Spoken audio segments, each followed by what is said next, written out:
For nearly 2,000 years, the world has accepted the story of Jesus' resurrection as complete. But what if it was not hidden deep inside the Ethiopian Bible? Old scrolls tell of powerful words Jesus spoke after rising from the dead. These are words that never showed in today's Bible. These secret teachings explain what he shared with his closest followers in the days after the tomb was found empty. For centuries, the church kept these writings locked away, but now the truth is surfacing. What did Jesus really say after his resurrection? Join us in this video as we reveal the details. If you enjoy uncovering ancient mysteries and hidden truths, make sure to like this video and subscribe to our channel right now, so you do not miss what we have found. The air in the lower archive was a physical presence. It smelled of forgotten time, of dry paper, and the slow, sweet decay of leather bindings. Dr. Aris Thorne breathed it in. To others, it was the smell of dust and neglect. To Aris, it was the only real home he had left. He was a scholar in exile, relegated to this subterranean kingdom of forgotten knowledge, a place where the university administration sent inconvenient academics to be forgotten. His disgrace had been a quiet one, a matter of academic theory. He had suggested that certain foundational texts were not merely translated, but actively and politically curated. He had offended the wrong people, the ones who had built their entire careers on the established narrative. And so he was here cataloging medieval shipping manifests. He ran a gloved finger over the vellum of his current project. It was a tedious manuscript detailing the import of Spanish wool in the 14th century. Yet as he held his magnification lamp over the page, he saw something his colleagues had missed. It was a ghost. Faint text, paler than the vellum itself, visible only where the dark ink of the manifest had flaked away. The original writing had been meticulously scraped off the parchment, washed and reused. A palimpsest. This in itself was not unusual. Parchment was expensive, but the faint lettering beneath was not Latin. It was not Greek. It was Ge'ez, the ancient liturgical language of Ethiopia. Aris was a linguist, not just a historian. This was his true passion, the deep architecture of language. His pulse quickened, the familiar scent of the archive fading as a new, sharper scent of discovery filled his senses. For several hours he worked using a multispectral imager he was technically not supposed to have in the lower archive. He captured image after image, layering them in his software, filtering the light spectrum until the ghost text began to speak. The wool manifest vanished, replaced by the faint, elegant script underneath. He began to translate, his mind racing faster than his fingers could type. The text was part of a treatise, theological argument. It spoke of a different kind of canon, one not bound by the choices of Rome. It mentioned a collection of 88 books, a number that made the breath catch in his throat. The accepted Protestant Bible, the one he had grown up with, contained 66. He knew the Catholic Bible contained more, but 88 was a number he had never seen in any serious academic context. Then he found the phrase that would change everything. It was a reference to another text, a source the ancient author was quoting. He translated it slowly, savoring the syllables. The Ethiopian Gospel of Peace. He leaned back the legs of his wooden chair, scraping against the stone floor. The sound was unnaturally loud in the profound silence. The Gospel of Peace. He had never heard of it. He had spent his entire adult life studying apocryphal and Gnostic texts. He knew the Gospel of Thomas, the Gospel of Mary, the Gospel of Judas. He had never, not once, encountered a reference to a Gospel of Peace. His mind immediately went to the official databases. He logged into the university's vast digital library, his fingers flying across the keyboard. He searched every major academic journal, every database of ancient manuscripts, every catalog text from the Hill Museum and Manuscript Library. Nothing. Not a single credible academic reference. It did not exist. Or he thought, a cold, thrilling sensation moving up his spine. It had been made not to exist. He thought of his disgrace. He thought of his career stalled and moldering in this basement. He had been punished for suggesting that history was curated. Now he held the potential proof. A palimpsest, a story hidden beneath another story. He knew of only one person who might understand, one person who had never treated him like a pariah. His old mentor, Professor Julian Benevolent. Julian was the one who had taught him that the spaces between the words were often more important than the words themselves. Aris began to type a new email. He attached the images, the translation fragments, and the single explosive phrase. He wrote a simple subject line, a question from the lower archive. He hesitated for only a second, his cursor hovering over the send button. Then he clicked. Aris did not sleep. He sat in his small, cluttered apartment, the glow of his monitor painting the walls in a cold blue light. He kept refreshing his email, an obsessive, nervous tick. The silence from Julian was unusual. The professor was known for his late hours and his immediate enthusiastic replies to any new discovery. The hours stretched. Midnight passed, then 1 in the morning, then 2. Aris tried to read, but the words on the page blurred. His mind kept returning to the archive, to the faint script, to the impossible number of 88. At precisely 3:17 in the morning, his phone rang, vibrating violently against the wood of his desk. He snatched it up, his heart hammering. The caller identification read J. Benevolent. Julian. You all right? Did you see the email? The voice that answered was not the warm, booming baritone he expected. It was a thin, dry whisper laced with an emotion Aris could not immediately identify. It was fear. Aris, the voice rasped. Aris, you must listen to me. Do not interrupt. Julian, what is wrong? You sound terrible. What you found, Aris? The palimpsest. You must delete it. You must delete the email you sent me. You must burn your notes. You must forget you ever saw it. A cold dread, heavier than the archive dust, settled on Aris. What, Julian, it is the discovery of a lifetime. A gospel we never knew existed. It mentions the broader canon, the 88 books. It is not a discovery. Aris, Julian's voice cracked. It is a warning. You are not the first to find this. You are just the most recent. The path you are on it is not safe. They are not just academics, Aris. The people who buried that text did not do it by accident. Julian, you are not making any sense. There is no time, Julian whispered, and Aris could hear the sound of a curtain being drawn, a rustle of fabric. The professor was in his study, hiding in the dark. The gospel of peace is a beautiful idea, Aris.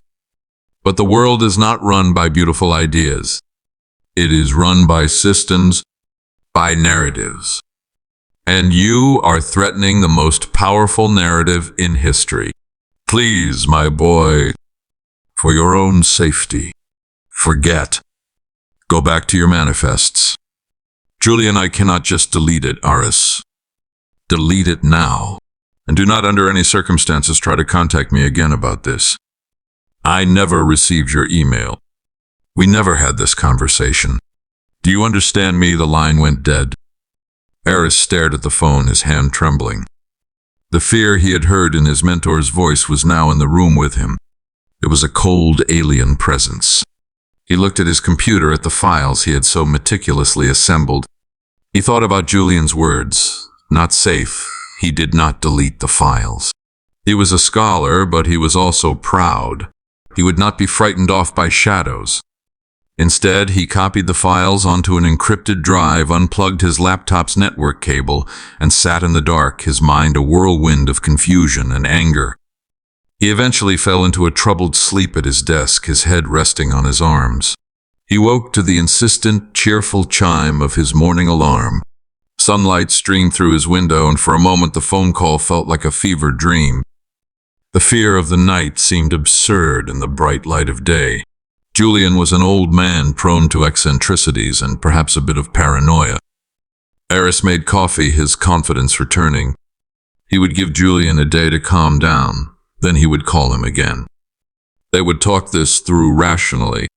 He was checking the morning news when the email arrived. It was not from Julian. It was from the university's provost, a formal and personal address sent to the entire faculty of arts and humanities. The subject line was, "With deep regrets." Eris felt his stomach turn to ice. His hand was shaking so much he could barely click the mouse. "It is with profound sadness," the email began, "that we inform you of the passing of Professor Julian Benevolent. He was found at his home early this morning. The authorities have informed us that he passed away from a sudden and unexpected ailment. He was a pillar of this institution, and his wisdom will be sorely missed." Eris read the words, but his brain refused to process them. A sudden and unexpected ailment. It was a clean phrase. A simple, sterile, impossible lie.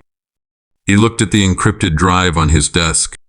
He thought of Julian's terrified whisper, "Delete it." The world of dusty archives and theoretical debates was gone. Eris was in a new world now, a cold and dangerous one. He was not a historian anymore. He was a witness. And he was the only person alive who knew what Julian had been frightened of.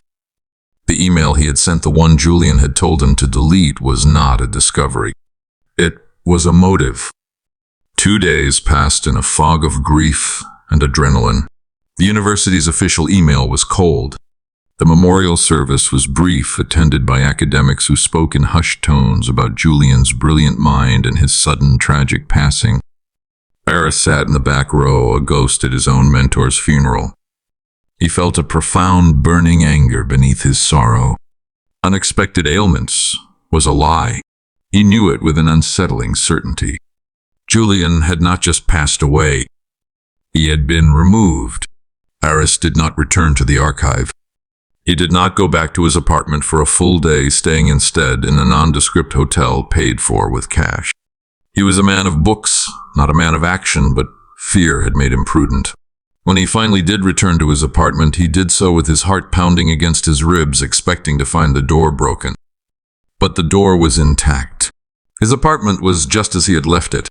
Messy, cluttered with books, a half-empty coffee mug still on his desk. The encrypted drive was where he had hidden it, taped to the underside of his desk drawer. He plugged it in his hands, shaking.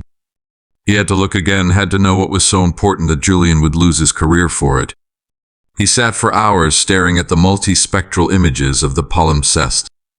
He had been so focused on the Gospel of Peace and the 88 books that he had skimmed over other fragments. Now he examined them with the desperation of a man reading a will. He found another smaller fragment near the edge of the vellum. It was a commentary not on the wool manifest, but on the text beneath it. The Giaz script was clear, even in its spectral form. The ancient scribe was arguing with another scholar. The translation came to Eris slowly. They have forgotten the greater message. They embrace the story of the suffering king, the one who died for them, but they have ignored the more vital teaching. Eris leaned closer to the screen, his breath fogging the glass. He taught for 40 days after the tomb was empty. He taught them how to live. They have chosen the crucified Christ. Eris read the words aloud, his voice a dry whisper. But they have forgotten Yeshua the healer, Yeshua the healer, not Christ the crucified. The distinction was not subtle. It was a chasm. One narrative was built on sacrifice, an event that redeemed humanity. The other, this hidden narrative, was built on teaching, a way to live, a path to healing given after the resurrection. A gospel not of death and redemption, but of life and restoration. This was the secret. This was the idea so dangerous that a kind old man had to be removed for it.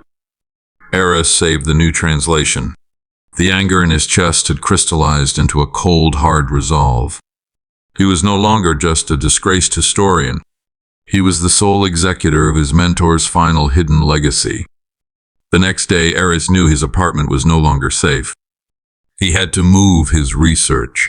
He packed his encrypted drive, his laptop, and a few clothes into a backpack. He also gathered all his physical research notes, the ones he had scribbled in notebooks, and put them into a separate folder. He decided to store them in a secure locker at the university, hiding in plain sight. He left his apartment and returned several hours later after a paranoid, winding walk through the city to ensure no one was following him. When he put his key in the lock, he knew immediately that something was wrong. The deadbolt felt different. It was already unlocked. He pushed the door open, his body tense. The room was not ransacked. It was not a scene of violence or chaos. It was the opposite. It was clean. His books, usually in precarious looming stacks, were perfectly aligned on his shelves. His coffee mug was gone, presumably washed and put away. The papers on his desk were squared into a neat pile. The entire apartment smelled faintly of lemon polish and ozone. It was a professional search. A violation so precise it was more terrifying than a broken window. They had been looking for something. He ran to his desk, his hands flying to the underside of the drawer.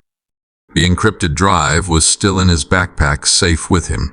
But his notebooks, the physical ones he had planned to move, were gone. They had taken his thoughts, his translations, his questions. He sank into his chair, his mind racing. Who were they? He looked at his newly organized bookshelf. They had been thorough, and they had left a message.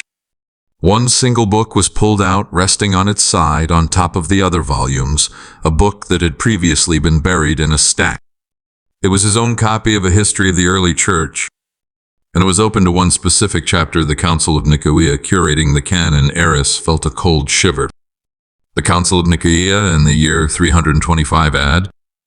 The moment in history when the fledgling Roman Church under imperial power had met to decide which Gospels were orthodox and which were heresy. The moment the official narrative had been cemented. This was not a random act. This was a statement. These were the people Julian had warned him about. Eris went to his laptop, his hands flying across the keys. He did not search the open web. He navigated to a private cloud server he had shared with Julian, a place for dangerous ideas and unpublishable theories. Julian was gone, but his account was still active. Eris searched Julian's private files for the one word that now consumed him. Nicaea. He found a single locked document. He knew Julian's password, a G's word for wisdom. The file opened. It was not a historical paper. It was a dossier. It described a modern, private, and immensely powerful organization. It had no official name, but Julian had given it one. He called them the Nicene Order, an international fellowship of scholars, politicians, and clergy dedicated to narrative preservation. They saw themselves not as villains, but as the guardians of social stability. They believed that the official story, the one cemented at Nicaea, was the only thing holding the Western world together. And they would do anything, absolutely anything, to protect that narrative from a story about Yeshua, the healer. Eris's blood ran cold. He had not just stumbled onto a lost text. He had stumbled into a war for history itself. The silence in Eris's apartment was absolute. He was a man marked. The Nicene Order knew who he was, and they knew what he had found. They had taken his notes, a clear warning to stop. The clean apartment was a message: we can get to you at any time. His first instinct was to flee, to take his encrypted drive and disappear into obscurity, to go back to cataloging shipping manifests. He stared at his laptop screen, at the dossier Julian had compiled. He was trapped between an impossible secret and an invisible, powerful enemy. He was alone. As if summoned by his thoughts, a notification appeared on his screen. It was not an email to his university account. It was a secure message routed through an encrypted service he had only read about, one that left no trace. The sender was listed only as Ethiopus. He clicked it. The message was brief, almost coded. Dr. Thorne. Professor Benevolent spoke of you. He said if he ever fell silent, you were the one who would continue the work. The palimpsest was not an accident. It was a test, a breadcrumb he left for you, hoping you were the one who would see it. Eris stopped, his heart pounding. Julian had planned this. What you found, the message continued, is real. But it is only a shadow. We have the original text. We are the guardians Julian was working with. We have protected the Book of the Covenant and the Gospel of Peace for nearly 2,000 years. The Nicene Order believes that text is a threat. We believe it is the only thing that can heal a broken world. They are watching you. Your apartment is compromised. Your life is not safe. You have a choice. You can forget, and they will let you live a hollow life.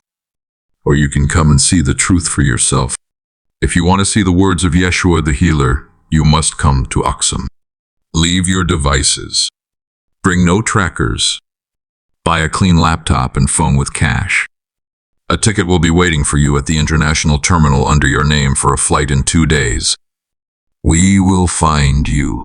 The message ended. There was no signature, only a single word. Chiara. Eris stared at the screen. This was madness. It was a leap not of faith, but into an abyss. They could be the order luring him to his doom. Or they could be the very people Julian had risked everything to protect. He looked around his sterile, polished apartment, a prison cell scrubbed clean by his enemies. He thought of Julian's last words, the fear in his voice. He thought of the palimpsest, the ghost of a story waiting to be told. He had no choice. His old life was already over. He closed the laptop. He had 2 days to become a ghost. 2 days later, Eris Thorne was a different man. He had destroyed his old phone. He had wiped his university computer. He carried a new prepaid laptop and a simple burner phone in a backpack that had never touched his apartment. He moved to the airport like a fugitive, seeing potential watchers and every face in the crowd. The ticket was there just as Chiara had promised. A multi-leg flight that would take him from his home to Frankfurt, then to Addis Ababa, and finally a small domestic flight to the ancient city of Aksum. The long hours on the plane were a blur of recycled air and profound isolation. He was a historian, a man who lived in the past, but he had never felt so untethered from his own life. He was jumping into history, into a mystery 2,000 years old. When he landed in Addis Ababa, the air was thin and sharp. He felt a wave of dizziness, the altitude and the anxiety hitting him at once. He was in Ethiopia, a land that had never been colonized, a place that, according to Julian's notes, had preserved a form of Christianity older and more mystical than that of Rome. He waited in the crowded terminal for his connecting flight, his eyes scanning the crowd. That is when he saw them. They were not obvious. They did not wear dark glasses or speak into their wrists. They were 2 men, one older, one younger, both in simple, well-tailored suits.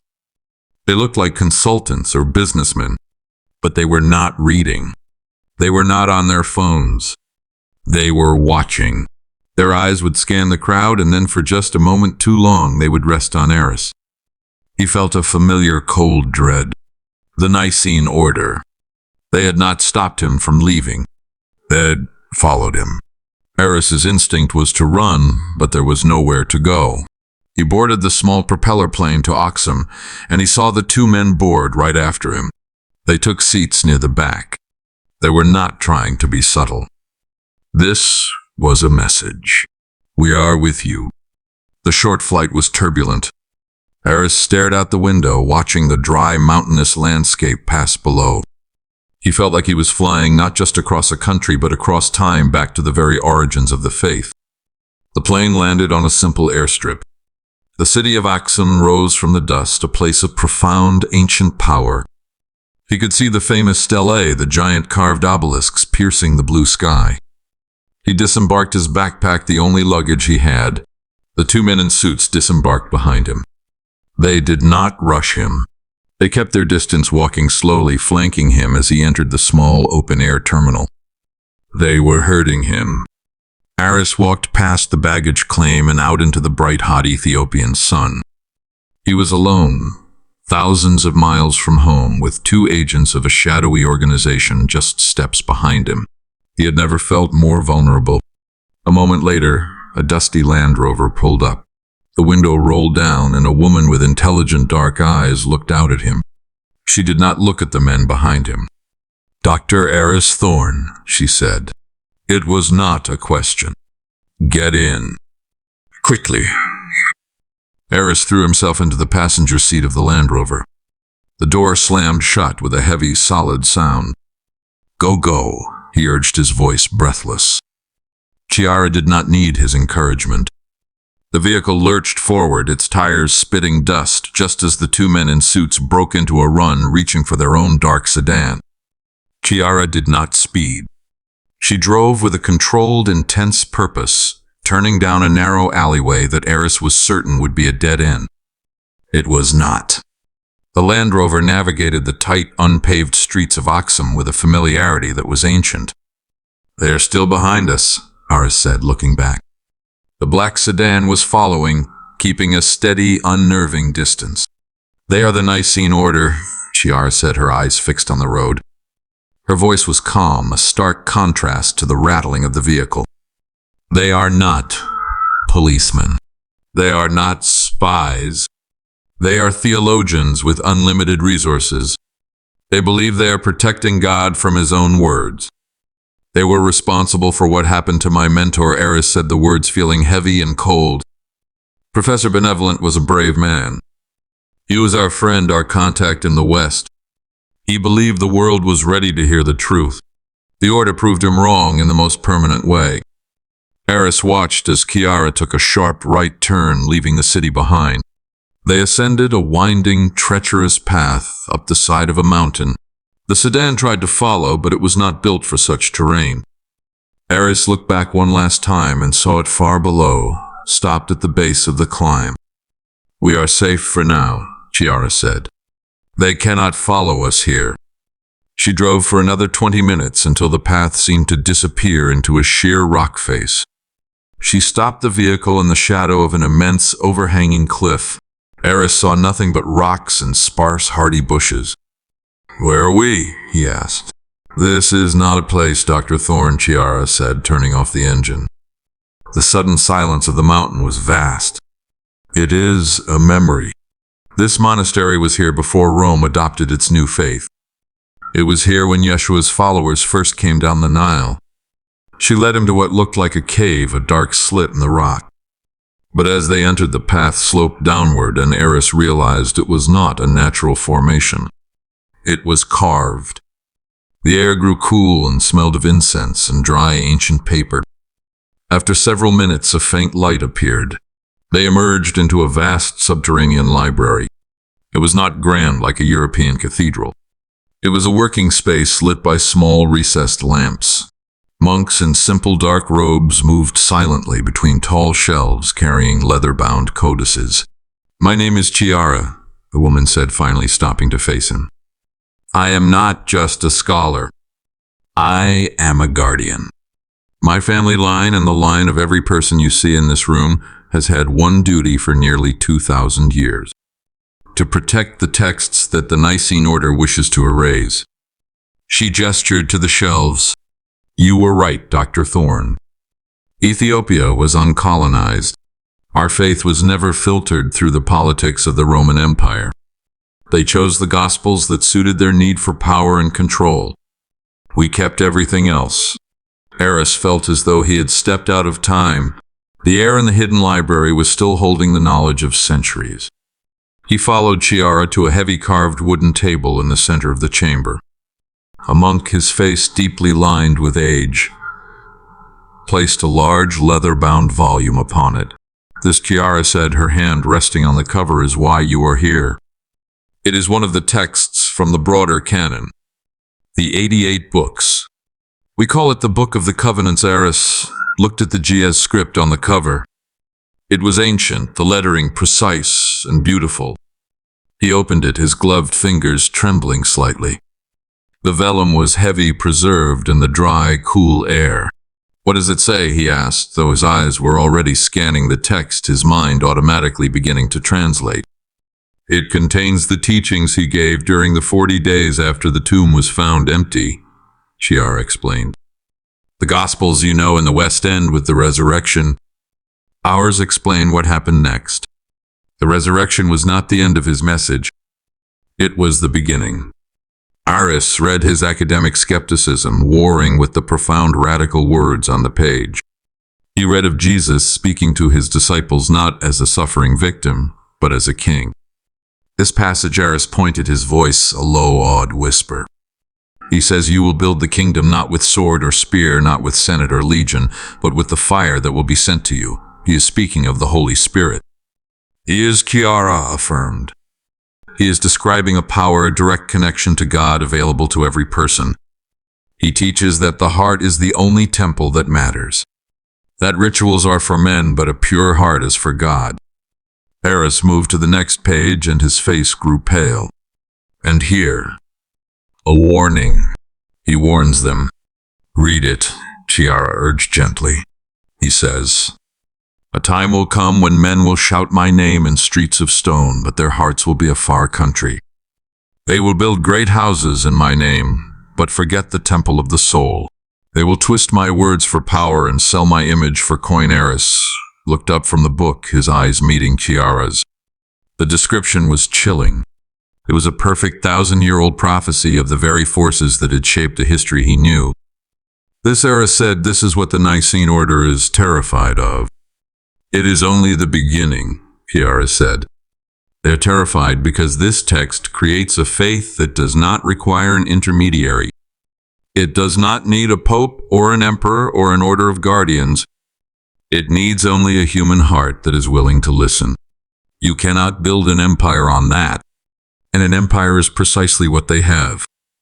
Eris spent hours with the text, the world of the monastery fading away. The logic of the Book of the Covenant was simple, beautiful, and complete. It felt true. But why? Eris finally asked, looking up. The elderly monk had brought them water and bread, which sat untouched. Why would the Roman Church reject this? Yes, it challenges their authority, their hierarchy. But it is not heresy. It is a message of hope, of an inner life. Chiara's expression became more serious. "They rejected that book for political reasons," she said. "They rejected the next book for metaphysical reasons. The order was built on the philosophies of Rome. They are logical. They are practical. They are men of the world.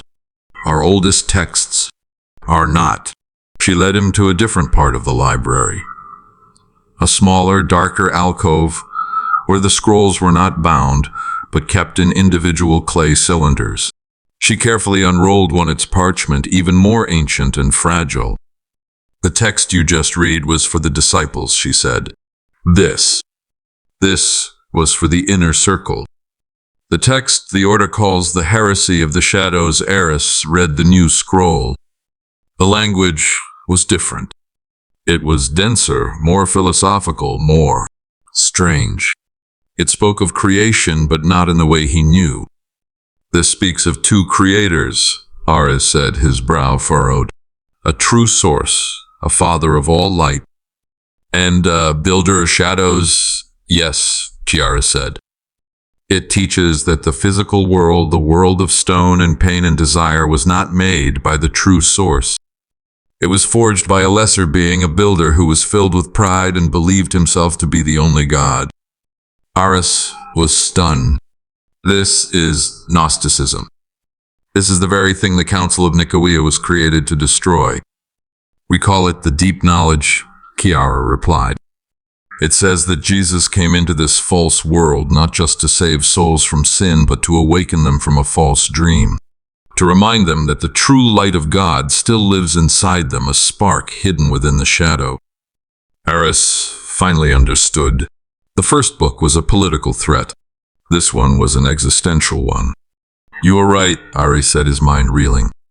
"You cannot build a worldly empire, a holy Roman empire, if you believe the world itself is a false dream. To control people, you must convince them that sin is real, that the world is real, and that your church is the only gate to the next one. This scroll says the gate is already inside you.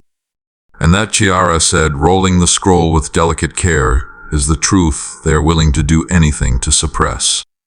A low, resonant sound echoed through the stone library, breaking the ancient silence. It was a metal bell struck once. A warning.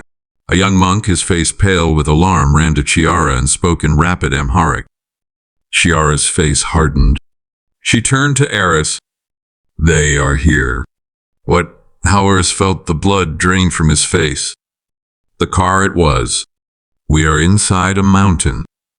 "They were not following us, Dr. Thorne. They were tracking you," Chiara said, securing the ancient scroll in its cylinder. "They have been tracking you since you left your apartment. A device on your person, your bag, your shoe. They let you lead them to us. To the collection. She grabbed his arm. We must secure the texts. But it was too late.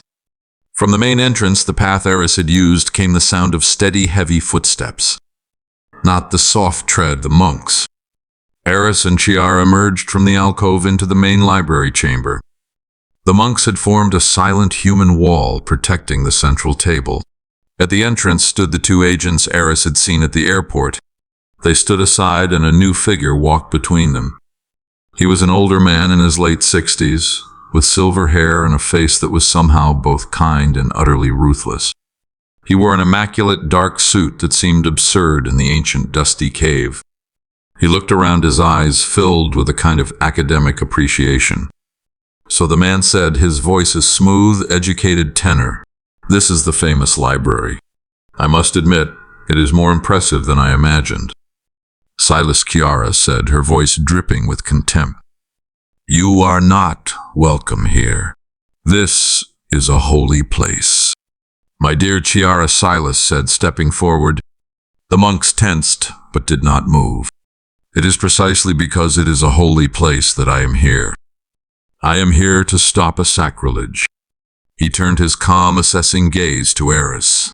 "Dr. Eris Thorne, you have caused us a great deal of trouble." Professor Benevolent was a sentimental fool. He believed humanity was ready for a truth it cannot possibly bear. He mistook a beautiful story for a practical one. You were responsible for his fates." Eris said, his voice shaking but his anger giving him strength. Silas waved a dismissive hand. Julian's situation was a regrettable but necessary outcome. He was interfering, just as you are now. You are a historian, doctor. You, of all people, should understand the power of a narrative. He walked closer, stopping just short of the wall of monks. The story of the crucified Savior. It built civilizations. It has given comfort to billions, a moral framework for 2 millennia. It is the story that holds the world together. He pointed a finger at the texts on the table. That. Your Book of the Covenant, your Gospel of Peace, your tales of shadow builders, that is not a story. It is a bomb. It is the end of order. It is chaos in textual form. It is the truth, Chiara said. Truth, Silas laughed, a short, sharp sound. Truth is a luxury, my dear. Stability is a necessity. The world cannot handle your truth. It would shatter them. I am not here to destroy these texts because I am evil. I am here to protect the world from them. Now, give them to me. Give me the scrolls for the good of the very people you claim to serve. The air in the library, once a sanctuary, was now a trap. The voice of Silas was calm, reasonable, and it was the most terrifying sound Eris had ever heard. The man spoke of stability, but he represented an authority that had just removed a kind old professor. The truth is not a bomb, Silas, Chiara said, her voice steady. She took a step back, moving closer to a large woven tapestry on the wall. It is a seed.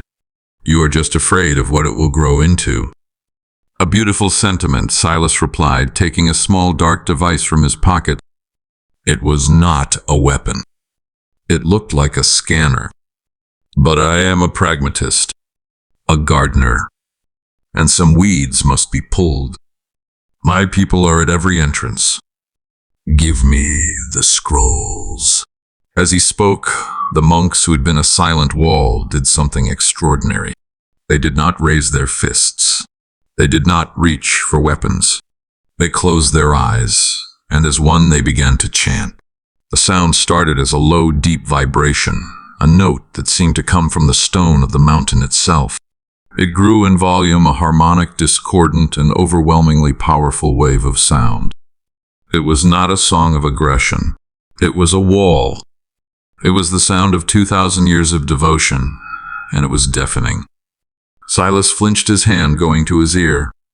The agents with him looked confused, disoriented by the acoustic pressure. Now Eris, Chiara shouted over the sound. She grabbed his hand and pulled him not toward the entrance but toward the tapestry. She ripped it aside, revealing not stone but a dark, narrow opening. The monks will hold them. They will not resort to physical conflict, but they will give us time. We must go. Eris stumbled after her into the pitch-black tunnel. The sound of the chanting was instantly muffled, cut off by the thick stone. Behind them he heard Silas shouting orders, his voice distant and angry. The passage was ancient, the walls close and smelling of dry earth. It was a claustrophobic winding path, sloping ever downward. Eris, a man of archives, was not built for this. His lungs burned, and he could only follow the sound of Kiara's determined footsteps in the dark. "Where are we going?" he panted, his hand scraping against the rough-hewn rock. "This is the path of the anchorites." It was built for the original monks who came here to escape the world. It leads far down the mountain to a place where they would retrieve water. They walked for what felt like an hour in a silence, so profound Eris could hear his own heartbeat. Finally he saw a pinprick of light. They emerged, gasping into the hot afternoon sun, hidden in a deep ravine far below the monastery. An old, battered, and nondescript truck was parked under a cluster of acacia trees. Chiara did not pause. She got into the driver's seat and started the engine. "They have the library, Eris. They have the Book of the Covenant. They have almost everything." "Almost," Eris asked, pulling himself into the passenger seat. Chiara reached into her robes and pulled out a single protected leather-bound scroll. It was the one from the alcove. "I saved one. The most important one. The gospel of peace. Where will we go?" Eris asked as the truck bounced onto a barely visible track. "Aksum is compromised," she said, her knuckles white on the steering wheel. "The Order will be searching for us. We must go to a place of deeper sanctuary, a place carved from the faith itself. We are going to Lalibela." The journey to Lalibela was long and tense. They traveled on back roads, avoiding major checkpoints, sleeping in small villages where Chiara spoke to the locals in quiet, respectful tones. Ares, a foreigner, was a liability, but Chiara's presence seemed to grant them safe passage. He was in her world now, a world of ancient faith and hidden networks. When they finally arrived, Ares was not prepared for what he saw. Lalibela was not a city of buildings. It was a city of trenches. The churches were not built up, they were carved down into the living red volcanic rock of the earth. They were monolithic, silent, and powerful. Chiara led him to the most famous Bet Georgis, the Church of St. George. It was a perfect cross sunk deep into the stone, isolated in a deep courtyard. They descended into the earth, entering a cool, dark space that felt more ancient than any building Eris had ever entered. A priest, his face hidden in the shadows, greeted Chiara with a silent nod. He knew her. He led them to a small side chamber, a room for prayer, and left them closing the heavy wooden door. They were safe. For the first time in days, Eris could breathe. In the dim light, Chiara unrolled the Gospel of Peace. It was the only text they had left. "They lost so much," Eris whispered, his grief for the lost library overwhelming him. "And we saved everything," Chiara countered, her voice fierce. "This is the one that matters. This is the one Silas would have burned first. Read it, Eris. Read what he truly said." Eris began to translate, his linguistic skills now a sacred duty. The text was simple, direct. It was not a parable. It was a lesson. And then he reached the core. His hands began to tremble. "Chiara," he whispered, his voice cracking. "This cannot be right. It says he was not crucified." "Go on," she said, her eyes watching him intently. "It says, when the trouble grew in Jerusalem, he did not permit himself to be taken by the men of Rome. He followed the path of the prophets before him, and he withdrew into the wildernesses." Eris looked up, his face a mask of profound shock. "It says the story of his capture, his trial. It was a misunderstanding, a story that grew in his absence. It says he lived." And Chiara prompted, Ares read on, and that the story of his demise and crucifixion spread, and that over time it was shaped by the Roman Empire. He looked at Chiara, the pieces connecting in his mind. My God. Silas. The Council of Nicaea. They chose the story. They needed a story of sacrifice. They needed a religion built on an event, on suffering, on redemption that only their church could offer. Adding Savior makes it easy to control the people. A living teacher, she pointed to the scroll. A living teacher who taught freedom of the spirit, who just walked away from their power. That is a story you cannot build an empire on. That is the story they have tried to erase for 2,000 years. Ares sat back against the cold stone wall of the church. The implications of what he had just read were shattering. His entire understanding of Western history, his faith, his academic career, it was all built on a narrative that this scroll claimed was a profound alteration of the facts. This changes everything, he murmured. If he lived, if he withdrew, then. What did he teach? The Book of the Covenant you saw in the library was what he taught his disciples in the 40 days after the resurrection story, Chiara said. But this gospel is what he taught before the trouble. This is the original message, the one that was deemed too simple for Rome and too profound. Ares bent over the scroll again. The next sections were not about dogma or sin. They were about life. He read passages that described a different kind of spirituality, one that was deeply connected to the world itself. Chiara listened to this. Ares translated, his voice filled with a new wonder. He says, do not look for the kingdom in the sky or in temples of stone. It is in you, and it is all around you. Honor the earth, for she is your mother. Honor the sun, for he is your father. Honor the water, for it is the blood of the world. He paused, rereading the line. Mother Earth. Father Son. This is not the language of the Gospels, I know. It is the language of Yeshua, the healer, Chiara said. Not Christ the crucified. The healers in our tradition, the ones who follow this path, they do not just pray. They use the elements. They fast to cleanse the body. They use water to purify the spirit. This gospel teaches that all of nature is holy, that God is not separate from creation, but is the breath inside all of it. Ares was deeply moved. He, a man of logic and text, found himself drawn to the simple poetic beauty of this lost teaching. The Gospels, he knew, were full of conflict, judgment, and a difficult, complex theology. This was a guide to living in harmony. This is what Silas called mysticism, Ares realized. This is what he found too strange a faith that sees the holy in a river or a beam of sunlight. It is too gentle and too powerful, Chiara said. A faith that connects you directly to the world God made does not need a priest in a golden robe to tell you what to believe. It is a faith of balance. And it is the last thing the Nicene Order wants the world to remember. Ares worked late into the night, the single lamp in their chamber casting long shadows on the stone walls. The rock-hewn church was silent around them, a perfect tomb of faith. He was nearing the end of the gospel of peace, and the text was shifting. After the teachings on nature and healing, the tone became prophetic. It seems to be a final prophecy, Ares said, tracing the G script with his finger. A last warning he gave to his followers before he walked into the silence. He translated the passage slowly, the words heavy with meaning.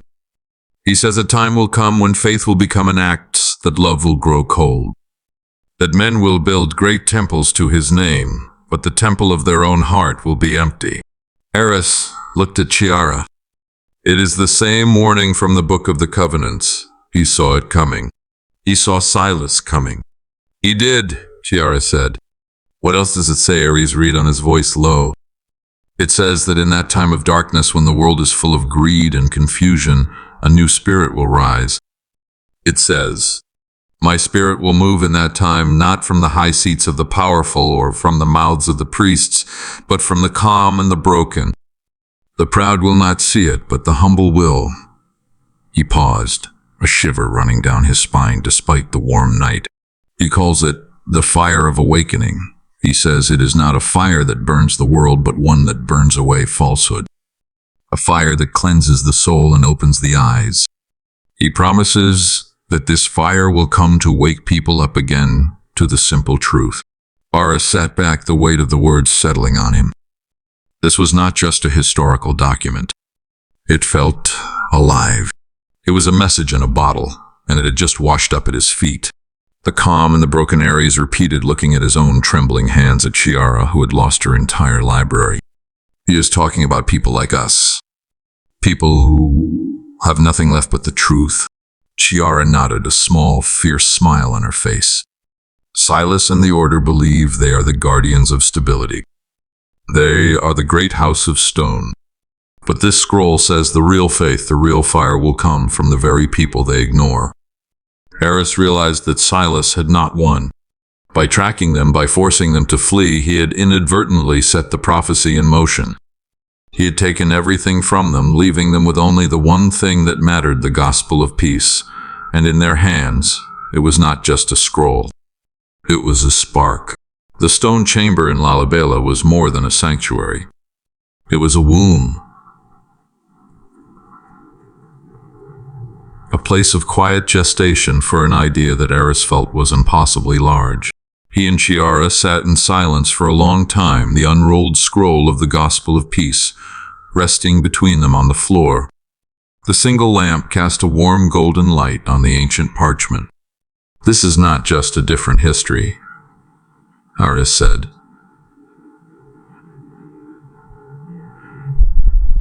Breaking the silence. He was speaking not just to Chiara, but to himself, trying to comprehend the sheer scale of the revelation. It is a different kind of faith entirely. Chiara nodded, her gaze distant. The faith of the West was built on a single dramatic event. A sacrifice. A story that required a great structure, a church to explain it. It is a faith of institutions. She reached out and lightly touched the edge of the scroll. This is a faith of process. It is not about an event that happened 2,000 years ago. It is about a process that happens inside a person right now. The awakening, the healing, the connection to the Mother Earth and Father Son. Aris thought of Silas's cold logic and his fear of chaos. He said the world needed the story of the crucified Savior to give meaning to suffering. And what is that meaning? Brought Chiara countered, her voice firm but without anger. Centuries of power consolidated by the very men who claim to serve that Savior. This scroll does not give meaning to suffering. It provides a path away from it. It teaches how to heal. Aris looked at the words on the scroll, the fire of awakening. He finally understood. The inner temple. The warning about building great houses of stone while the temple of the soul is forgotten. This is the heart of it. It is, Chiara said. Silas and the Nicene Order are the guardians of the great house of stone. They are the epitome of its logic. They cannot and will not ever accept that the real temple is inside every person. That it is free. That it requires no priest, no order, and no guardian. Aris felt a new, unfamiliar weight settle on him. It was not the weight of fear. It was the weight of purpose. He and Chiara were not just fugitives. They were not just scholars. They were in that moment the only two people on earth who possessed the key to this lost second path. So, what do? Aris asked, the practical reality returning. We are two people with one scroll. Silas has the resources of an empire. He has the library. He is still out there. He has the vessels, Chiara said, her eyes meeting his. But we have the water. We cannot stay here. This place is a sanctuary, but it is not a fortress. We must find a way to share this. The prophecy said the fire would come from the calm and the broken. It did not say it would be easy. She began to carefully, lovingly roll the gospel of peace. We have one advantage. Silas believes he won. He believes he has the collection, that he stopped the threat. He may think we fled with nothing but our lives. He was tracking me, Aris said, a cold thought occurring to him. The tracker. The one in my shoe. That is how he found the monastery. Chiara. I threw the shoe away in Oxum. But what if there is another in my bag, my laptop? Chiara stopped. The two of them looked at the modern backpack Aris had carried now, leaning against a wall that had been carved 1,000 years earlier. It suddenly looked like a viper in the room. They left Lalibela under the cover of a pre-dawn mist, traveling in a different, even older vehicle provided by the silent priest. They left Aris's laptop and his bag, everything he had brought from his old life, behind in the stone chamber. All they carried was the scroll, now carefully wrapped and hidden, and a small amount of food and water. They traveled south, moving toward the vast open expanse of the Great Rift Valley. It was, Aris knew, the cradle of humanity, the place where the oldest bones of ancestors had been found. It felt symbolic, a return to the origin. The landscape was breathtaking, a vast dry valley floor stretching between sheer escarpments.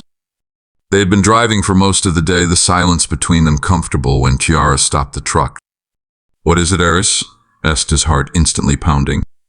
"The road is clear," she said. "Too clear. There is no one." And then from behind a large rock formation ahead of them, a black vehicle rolled out, blocking the path. Another appeared behind them. They were the same vehicles from Oxum. The doors opened. The two agents stepped out but did not approach. Then the back door of the lead vehicle opened and Silas emerged. He looked as immaculate as he had in the dusty library, his silver hair unruffled by the dry, hot wind. He walked toward them, his hands empty. Chiara and Aris stepped out of their truck. There was nowhere to run. "A commendable effort, Dr. Thorne." "Truly," Silas said, his voice calm and conversational as he stopped 20 paces away. "Leaving your electronics in Lalibela was a clever, even theatrical gesture. But you are an academic. You think in terms of objects. You thought the tracker was in your bag." He reached into his pocket and held up a small, flat black square no bigger than a coin. "It was, of course, sewn into the lining of your jacket. The one you are still wearing. A much more reliable method." Aris felt a wave of nausea. He had led them here. He had led them to Chiara's library, and now he had led them to the final scroll. "So this is it?" Chiara said, stepping forward. "You have tracked us to the end of the world to take the last word of truth." "Truth," Silas said, a small, sad smile on his face. "My dear, I am here to save you from it. Do you have any idea what this scroll, this gospel of peace, would do to the world? I am not a monster. I am a guardian. I am the man who keeps the nightmares at bay." He gestured to the vast ancient valley around them. "People look at this and see beauty. I see a history of chaos, of struggle, of brutality. What holds us back from that? What gives us order, meaning, and peace? Our narrative. The one that has stood for 2,000 years. The story of sacrifice, redemption, and a stable, unified faith." He fixed his gaze on Aris. "You are holding a fire, Doctor. Not a fire of awakening. A fire that will burn the entire house down. The wars, the schisms, the despair when people are told their suffering was for a lie. You will not be liberating humanity. You will be unmooring it, casting it adrift in a sea of meaningless chaos. Is that what you want?" Aris looked at the man. Silas was not a cartoon villain. He was a true believer, a man utterly convinced of his own righteousness. His argument was powerful, the logic of an empire. For a second, Aris the skeptic, the man of logic, found himself faltering. Was Silas right? Was the world too broken for this kind of truth? But then he looked at Chiara. She was not faltering. She was standing in the hot sun, her face a mask of calm resolve. "You speak of stability, Silas." Aris said, his voice finding a strength he did not know he possessed. "But what I see is control. You speak of chaos, but your world is already in chaos. It is a world of silent despair, of empty rituals. It is a world, as the scroll says, that is hungry for something real. A beautiful speech, Dr. Silas said, but it will not comfort a single soul when their faith collapses. My people, Chiara said, her voice cutting through the dry air, have kept this faith for 2 millennia. We did not collapse. We did not descend into chaos. We have lived with this truth. It is your world, the world built on your narrative, that has seen the endless wars, the inquisitions, the suffering in the name of God. She stepped forward, her hand moving to the hidden scroll inside her robes. This gospel is not a bomb. It is a balm.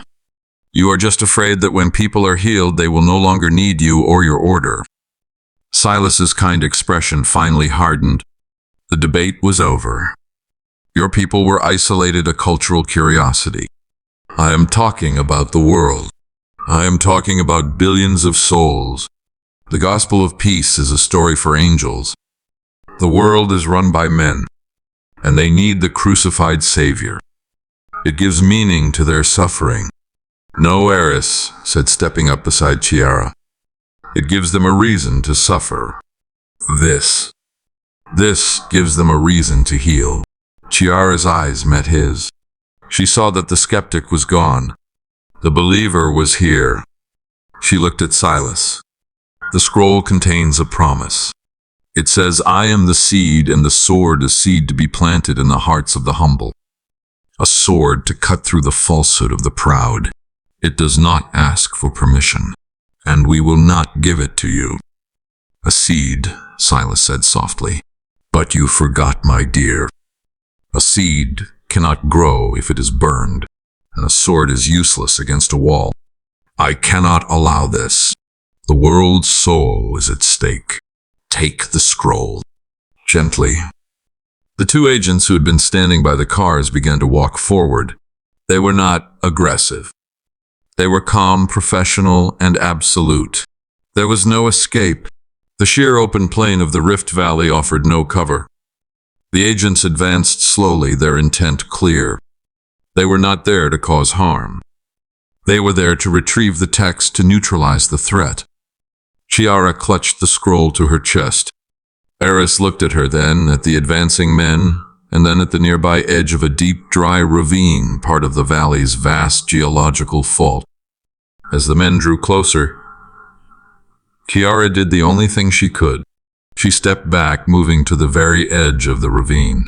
She held the ancient leather-bound scroll out over the chasm. Stop, she commanded. Her voice did not shake. You will not have it.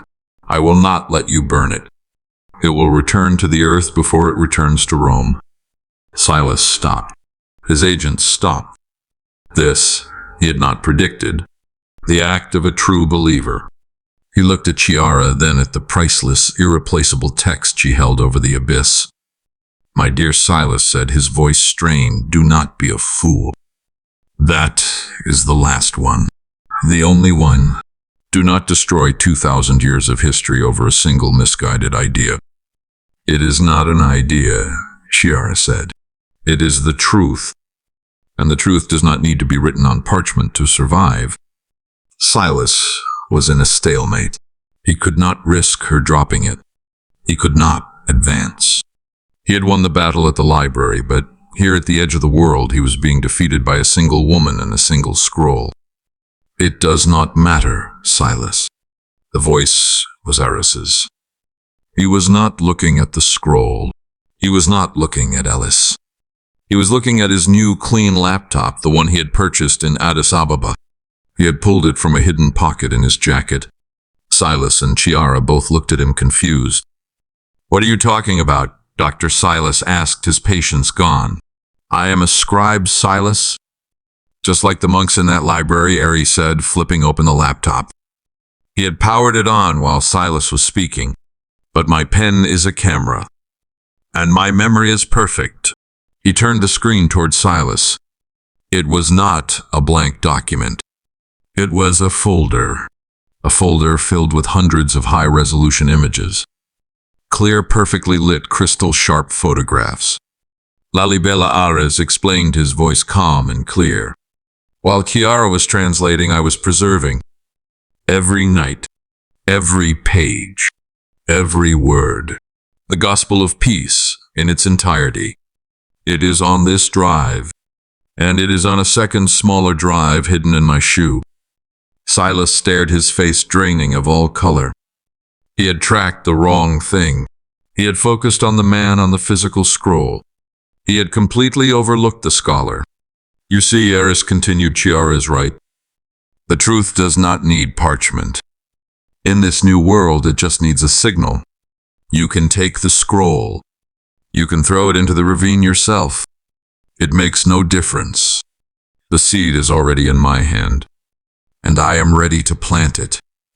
Chiara looked at Eris, a slow, brilliant smile spreading across her face. He had not just been her student. He had been her partner. Silas stood in the Rift Valley, the cradle of humanity, and realized he was obsolete.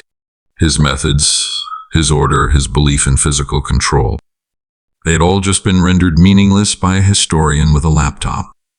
He had lost. Silas did not speak. His composed, intellectual face, the face of a man who had managed history, was for the first time completely blank. He stared at the glowing screen of the laptop. He looked at the hundreds of high-resolution images, at the G's script, perfect and undeniable.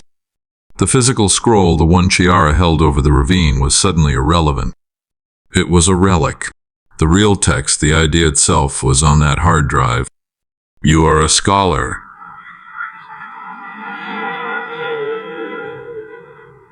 Silas, Eris, said his voice quiet in the immense silence of the valley.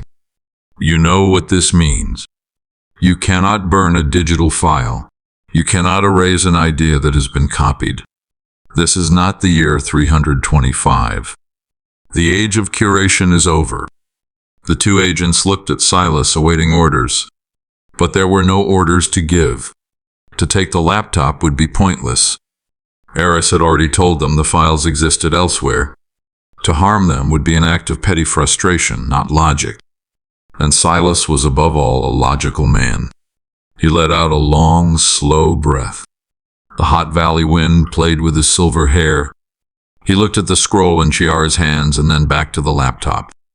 A digital scribe, Silas said, his voice barely a whisper. He almost smiled, though there was no joy in it. It was the expression of a chess master who had just seen the final brilliant and unavoidable move of his opponent. You have in one afternoon undone 2,000 years of careful preservation? Not with an army, but with a camera. He nodded, a gesture of concession. You have won, Dr. Thorne. You have your fire. I pray you do not burn the world down with it. I pray you know what you are doing. We're not the ones who burn, Chiara, said her voice soft. She did not lower the scroll. Silas looked at her, his gaze holding a new, strange kind of pity. No, you are not. You are the true believers. In my experience, they are often the most dangerous. But it does not matter. He turned his shoulders set and walked back to his vehicle. We are done here, he said to his agents. The two men gave Eris one last unreadable look, then followed their leader. The doors closed with quiet, expensive sounds. The vehicles turned and without hurry drove back the way they had come, leaving Eris and Chiara alone in the vast red dust of the Rift Valley. They stood for a long time. The silence that returned was heavier than before. He is gone, Eris said, finally closing the laptop. He is, Chiara said. She carefully brought the scroll back from the edge of the ravine, rolling it with hands that were now finally trembling. But the order is not. They are just obsolete. They drove for hours, heading to a small, dusty town on the edge of the valley. They found a simple room, and for the first time in days, they were not running. Eris sat at a small table, the laptop open. He connected to the town's slow, unreliable internet. So Chiara said, sitting across from him, the seed and the sword.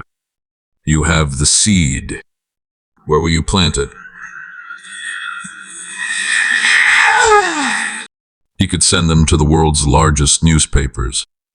He could make a global announcement. But he thought of Silas, and he thought of the prophecy. Not in the high seats of the powerful, Eris said. Not in the great houses. The prophecy said the fire would come from the calm and the broken. He began to type. He did not use his own name. He created a dozen anonymous accounts. He did not go to the major news outlets. He went to the quiet places of the internet. He uploaded the files with his fragmented translation and notes to an obscure linguistics forum at a German university. He sent them to a small private blog about Gnostic spirituality in Brazil. He sent them to a server for theological students in Japan and to an archive of ancient texts hosted in India. He planted the seeds not in one great field, but in 1,000 small hidden gardens. He pressed the final send button. He closed the laptop. It is done, he said. They walked out into the cool of the evening. The digital files were in the world like whispers carried on the wind. They had released the gospel of peace, not with a shout, but with a silence that Arise hoped would speak louder than any sermon. For 3 weeks, nothing happened. The world continued to turn. Eris and Chiara had found a quiet, permanent home in a small village nestled in the highlands far from both Axum and Lalibela. They rented a simple house with a small garden. They watched the internet like nervous parents. The silence was deafening. Eris began to fear he had failed, that the seeds had fallen on barren ground. Be patient, Chiara told him as she watered her new plants. A seed does not become a tree in one night. It needs time to take root in the dark. She was right. The first sign was not a news report. It was a single post on a message board written by a linguistics student in Berlin. She was not discussing the theology. She was marveling at the unique syntax of the Ge'ez text, at the beauty of the language. She translated one line, "Honor the earth, for she is your mother." That post was seen by a spiritual blogger in Sao Paulo. He translated the line into Portuguese. He wrote a short emotional piece about what it meant to him as a man who had lost his connection to his faith. A week later, a group of theological students in Kyoto began a project to translate the entire document into Japanese, comparing Eris's notes with their own studies. Then the institutions noticed. The formal statements were swift and predictable. The Vatican issued a learned fatherly dismissal explaining that this was a well-known Gnostic heresy, a version of a story that the early church had wisely and correctly deemed non-canonical. Other major denominations agreed. It was an interesting but ultimately unimportant historical curiosity. Silas had been right about one thing. The great houses of stone were not moved. They stood firm. But Silas had been wrong about everything else. He had predicted chaos. He had predicted a firestorm. He had not understood. The fire of awakening was not a single raging inferno. It was millions of small individual lights being lit in the quiet places of the world. Ares and Chiara began to receive anonymous emails routed through the same encrypted service Chiara had first used. They came from everywhere. A nurse in a hospice ward wrote to them.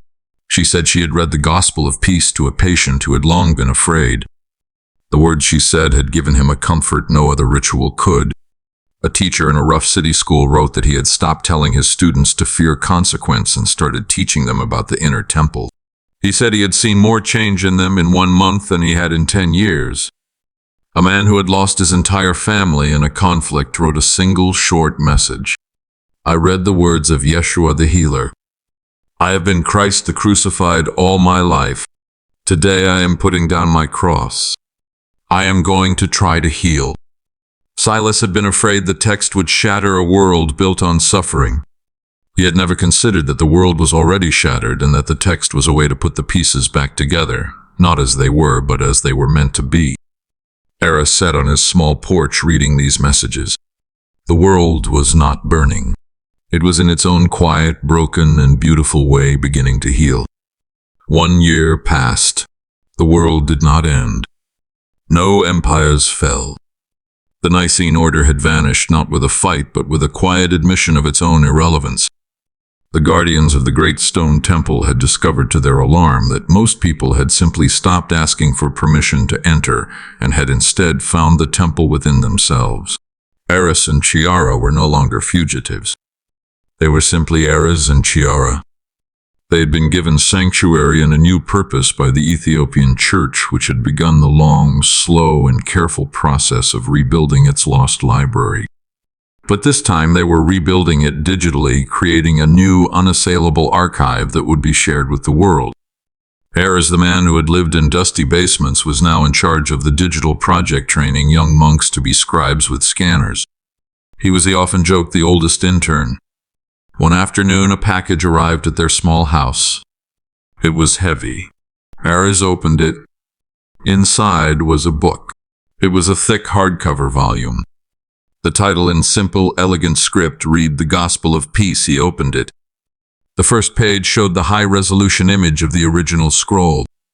The following pages contained a critical translation, side by side, in English, German, Portuguese, Japanese, Arabic, and a dozen other languages. The author was listed as anonymous. The dedication was simple. To the guardians, past, present, and future. Eres held the book, the physical weight of his journey, in his hands. He thought of Julian, his kind mentor. He thought of the palimpsest, the faint ghost of a text. He had given it a body, and now the world had given it a voice. He walked outside where Chiara was sitting in her garden, reading to a group of village children. She was not reading from the gospel. She was reading a simple storybook about a spider. She was teaching them to love reading, to love the world, to find the wonder in the small. She looked up and saw the book in his hands. She smiled. Eres walked to the edge of the highland, looking out over the vast, ancient, and peaceful landscape. He had come to this country seeking a truth. He had found it, but he had also found something else. He had found a purpose. He, the man of pure logic, the skeptic, had become a man of faith. Not in a distant, abstract God, but in the Mother Earth beneath his feet, in the Father Sun on his face, and in the inner temple of the human heart. He remembered the final line of the prophecy, the one that had haunted him. Let your silence speak louder than sermons. He finally understood. His life had been a sermon of anger, of ambition, of fear. But now it was silent. It was full. He did not need to shout. He did not need to fight. He just needed to be. He was a living prayer. And in the quiet highland air, he was finally, truly at peace. If there is a single lesson to take from this narrative, it is about the location of the sacred. The story constantly contrasts the great houses of stone, the temples, the institutions, the systems of power, with the temple of the soul. The message is that we should look for truth not only in the official histories and the loud sermons, but also in the quiet, personal, and often overlooked places. The fire of awakening was not a great war. It was a quiet, digital, and personal uprising. This story is a reminder that the most profound truth is often the one that helps us to heal. It encourages us to question the narratives we have been given, not with anger, but with a desire for a deeper understanding. It suggests we should have the courage to search for the truths that resonate within our own hearts, because that is the only inner temple that truly matters. If you enjoyed this story, please support the channel by clicking the like button and subscribing for more biblical journeys. I would love to read your thoughts and reflections in the comments section below. Remember that no shadow is deep enough to hide you from the light. Thank you for watching, and see you in the next video.